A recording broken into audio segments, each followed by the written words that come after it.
Dawson's Rambles. Hey YouTube, Dawson Rider here. Just ahead of us, heading officially into the Hasbro era with the premiere of Beast Morphers, I thought it would be fun to take a look back at the previous era, the Neo Saban era. Certainly one of the most controversial eras, probably the least popular era just based on general feedback. But I figured it might be fun to do a ranking of all of the Neo Saban seasons. I've debated about doing an every Power Rangers season ranked video at some point too. Let me know if maybe you'd have interest in that. But I might do it at some point. It just might take a little bit longer because that requires a lot more thought. But this one was fairly easy. So let's go ahead and get started. Coming in at the bottom of the list, I'm sure you knew what this was. Meower Rangers? No. Super Ninja Steel. I feel like Super Ninja Steel was just the ultimate culmination and degradation of what the Neo Saban era was. Just like every worst thing about them just in one season. It had very little plot, very little character development or growth. They primarily put the B-plot or filler plot in the forefront. And even when there was story, it was, you know, very minimal, and there wasn't really other than beat the bad guys, there wasn't a long-running story to really invest in like previous seasons. Most of the humor was like way too over the top with very little balance. It was really painful to watch a lot of the time, and it was kind of a shame. And, you know, even when we had character focus episodes, it wasn't about focusing on them, it was more about using them as a vehicle to teach some lesson, which was really annoying. And honestly, the only things I can think of that I liked about it was the idea of Sledge coming back and Dimensions in Danger, which I enjoyed quite a bit. Coming up at the next least best next is Power Rangers Ninja Steel itself.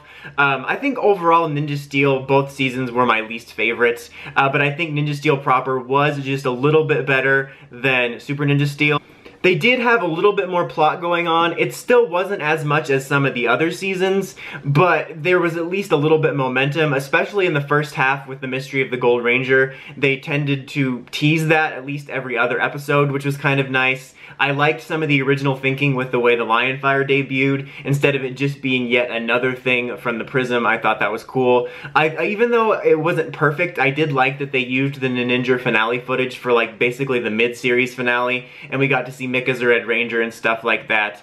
It still suffered from a lot of the same problems of minimal story and, you know, too much humor imbalance, but it definitely had more going on than Super Ninja Steel, and it just kind of slowly degraded into, you know, what we saw later. Next up is everyone's favorite season to hate on, Power Rangers Super Mega Force. Super Mega Force and Overdrive are like the cool to hate seasons in the fandom for everybody. And to be honest, I really don't hate this season. I'm just kind of fine with it. But I definitely agree that it was a missed opportunity on many levels. Like, most people have a huge problem with the way the anniversary stuff was handled, and yeah, it definitely could have been handled better. They could have had better cameos, more substantial ending, but my main problems with it largely came from the show itself.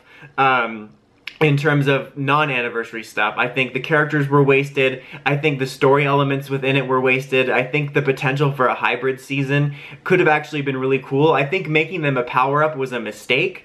I think that they should have made it so the Megaforce powers were destroyed and then these were the new ones. It could have been a cool homage to the transition between MMPR and Zeo, which is kind of what it felt like until it was a power-up. I think that was stupid.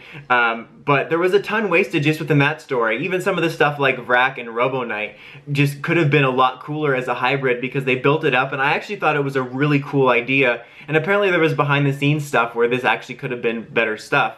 But that was where my disappointment lied, was actually in the stuff about Super Mega Force as a team itself and not so much the anniversary stuff, because I was honestly fine with the level we got. If I were to tweak that at all, maybe one or two more cameos, but in terms of the cameos and anniversary elements, I was pretty much fine with the level we got, but I think that there was just huge wasted potential in that season. I was totally fine with the new powers, to be honest. I think that even though they used it to, you know, just use footage, I thought it was a subtle way to expand the universe, even if it was kind of by mistake, but the naming definitely sucked for it. That could have been better. But yeah, this season was definitely one of the biggest missed opportunities in this era.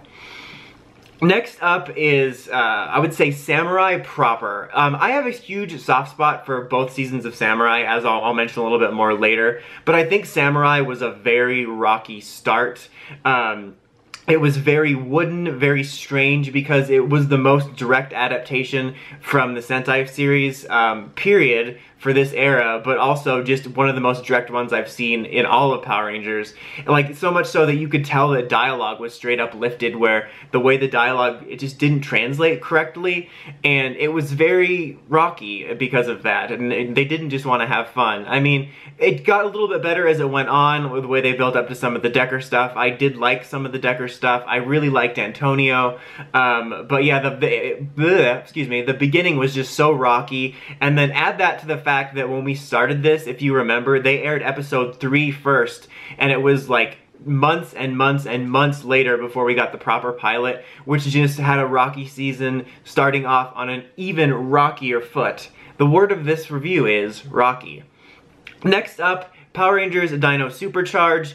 I was way harsh on this season when it came out, and I still stand by some of my criticisms, but after rewatching it, and I still need to do my revisit video for that, it wasn't as bad as I remember, but it was definitely a step down from Dino Charge. Like, near the end of Dino Charge going into Supercharge, there was a noticeable change. Something I mentioned from Super Steel is that they did that same thing, or they started doing that thing, where they would put the filler plot in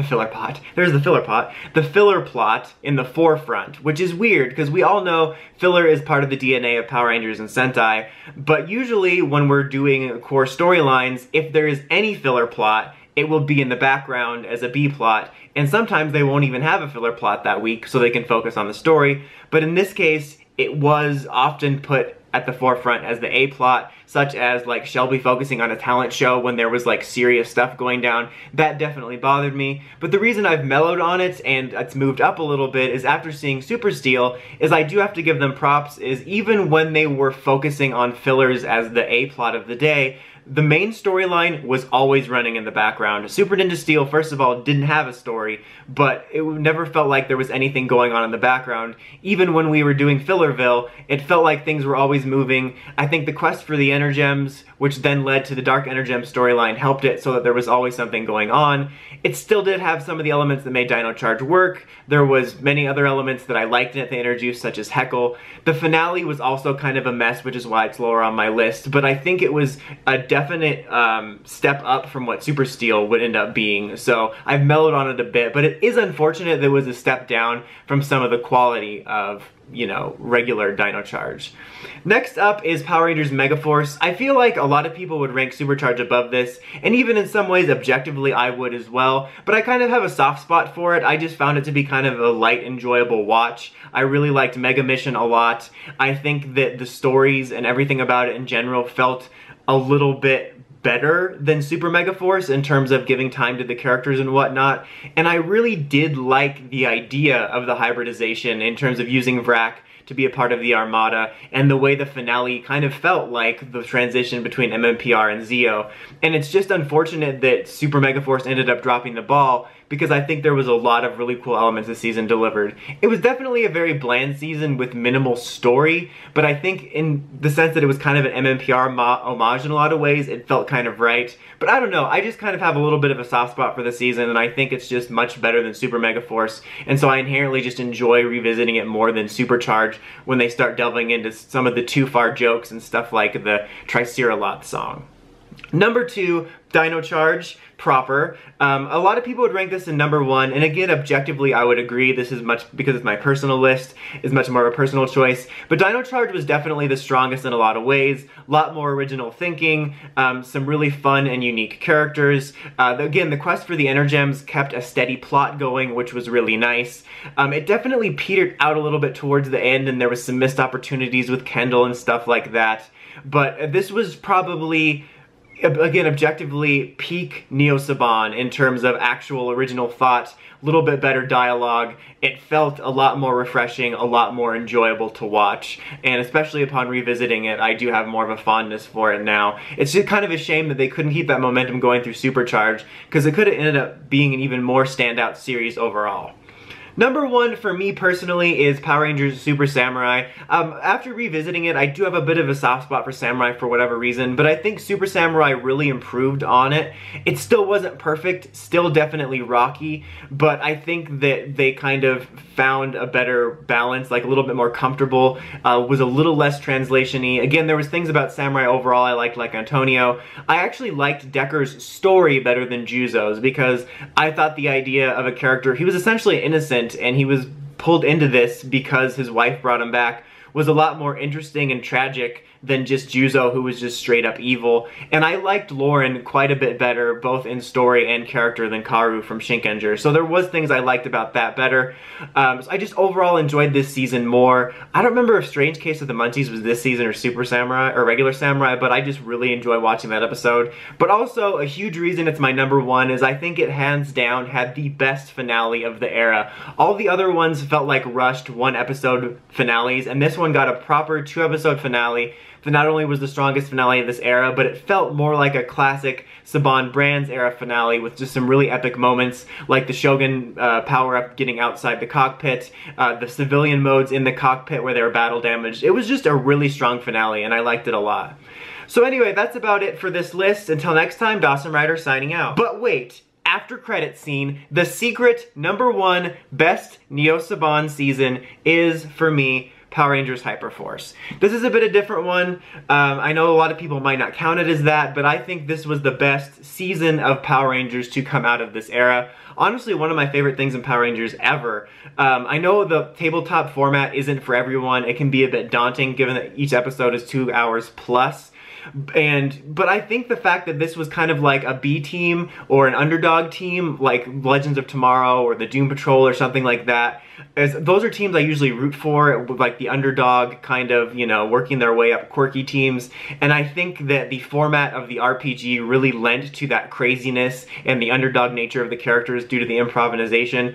But especially comparing it to all the other Neo Saban seasons of the TV show, this had actual character development and arcs for every character, an interesting ongoing storyline that kept me hooked. Like, I was surprised how hooked I was. Cliffhangers, plot twists, cool suits, and even though it wasn't during an anniversary year, it was like the best anniversary season because they had many tribute episodes where we got cast members from Mighty Morphin, from Super Mega Force, from Time Force, from RPM, which led to a ton of standout moments visiting all the different eras. It's just a ton of fun, and it also had a lot of really cool Power Rangers lore expansion in it, and it was, again, without question, I think the best season out of this era.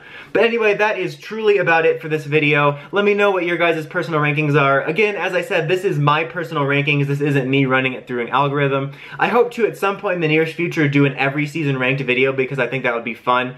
But because there is, you know, 25 years, it's going to take a little bit longer to decide where I want to put that. But if you are interested in that, look forward to that in the future, possibly. But anyway, until next time, don't forget to like, comment, subscribe, and of course, don't forget to climb that step and ring that bell to get more of my Power Rangers and Toku news, content, and reviews. Dawson Rider, signing out.